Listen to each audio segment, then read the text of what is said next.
In the beginning, Rome was nothing, a small cluster of huts on the muddy banks of the Tiber River. No monuments, no legions, just a tribe of settlers fighting for survival. Legend tells us Rome was born from the blood of twin brothers, Romulus and Remus, raised by a wolf and destined for greatness, yet torn apart by rivalry. Romulus kills Remus and names the city Rome. But behind the myth was a harsh reality, a tiny village surrounded by powerful neighbors. Yet, something lived inside these people: ambition, discipline, and an unbreakable belief that they were destined for more. As Rome grew, its people made a radical decision. They rejected kings and created something the world had rarely seen: a republic. Government by citizens, a senate of elites to consuls sharing power, checks and balances designed to prevent tyranny. But beneath the surface, the wealthy dominated politics, and ordinary citizens, the plebeians, fought for their rights. Yet somehow, this chaotic political experiment created a society that valued debate, discipline, and duty, guiding Rome from a local power to the master of the Mediterranean. Rome's true strength, however, didn't lie in its senate. It lived in the Roman legion, the most feared fighting force of the ancient world.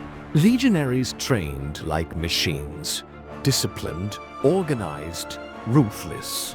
Their weapons were simple but deadly: the short stabbing sword called the gladius and the massive scuttle shield used informations that crushed enemies with precision.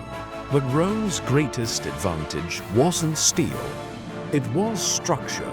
If a commander fell, another stepped in. If a legion died, Rome raised another.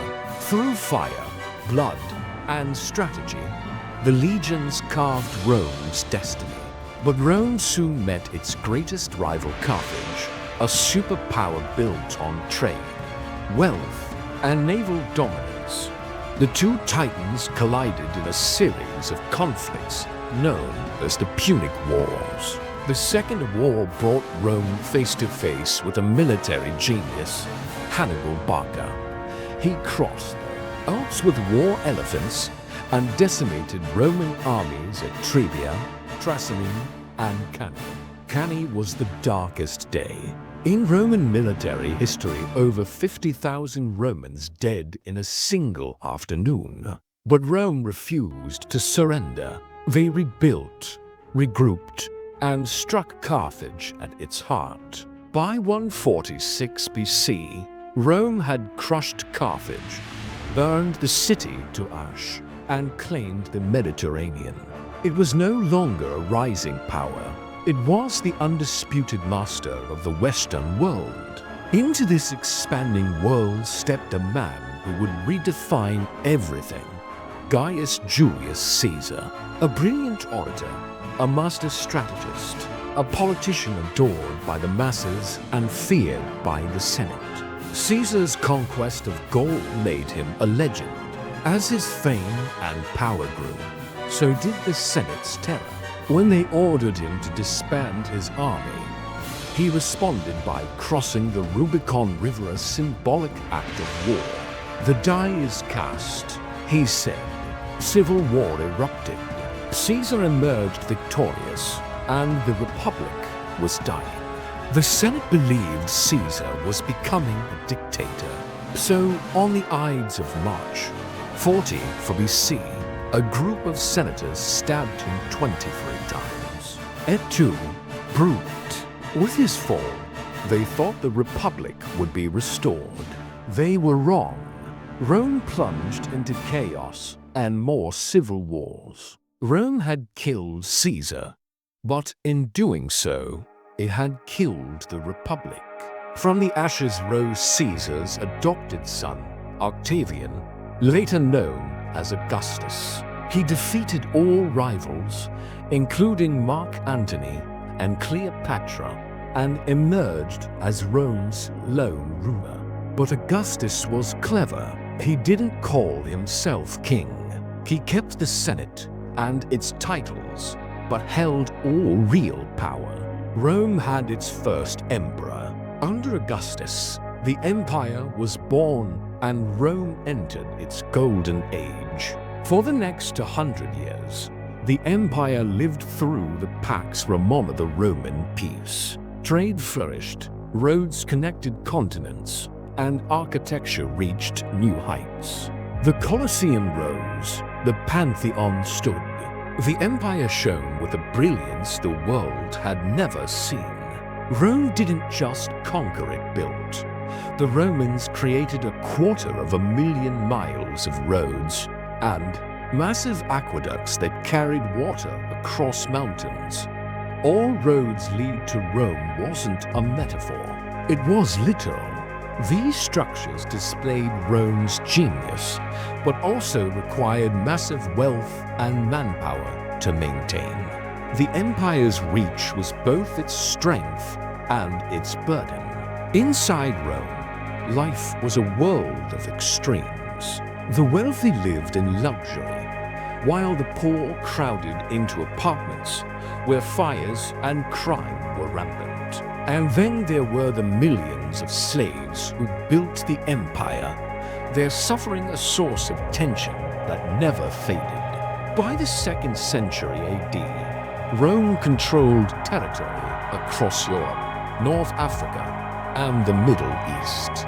But the bigger the empire grew, the harder it became to defend. It had reached its greatest height, which meant there was only one direction left: down. Then came the perfect storm, the crisis of the 3rd century.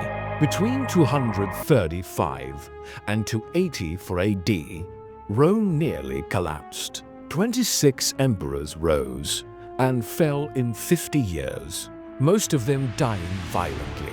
Plagues swept through cities, the economy shattered, and chaos ruled. A savior came in the form of Diocletian, a tough soldier emperor, to save Rome. He divided the empire into East and West. For a moment, the empire breathed again, but the division he created would eventually tear it apart. After Diocletian, Constantine the Great rose to power. He did the unthinkable. He legalized Christianity and eventually converted himself. A religion once persecuted became the heart of the empire. Then he moved the capital east to Byzantium, renaming it Constantinople. This shift created two Romes, the weaker west and the stronger, wealthier east. The fate of the west was sealed. Rome's borders had always been dangerous, tested by tribes like the Goths, Vandals, and Franks. But now, Rome was weak, divided, and underfunded. Then came the Huns, led by Attila, the scourge of God. They stormed through Europe, driving Germanic tribes toward Roman lands. In 410 AD, the unthinkable happened. Rome was sacked by the Visigoths. The Eternal City had fallen. By the mid-5th century, Rome was a shadow of its former self. In 476 AD, the last Roman emperor, Romulus Augustus, was deposed by a Germanic chieftain named Odoacer. No armies came to his defense. No senators protested. Rome simply ended. An empire that had ruled for over 1,000 years collapsed quietly. The Western Roman Empire was gone. Only the Eastern Byzantine Empire would survive. Though Rome fell, its legacy never died. It lives in our laws, our architecture, our languages, and our governments. America's founding. Fathers studied Rome when crafting their republic. Modern militaries study Roman strategy. Rome became more than a civilization.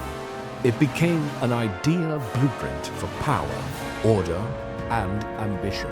Rome may have fallen, but it never truly disappeared.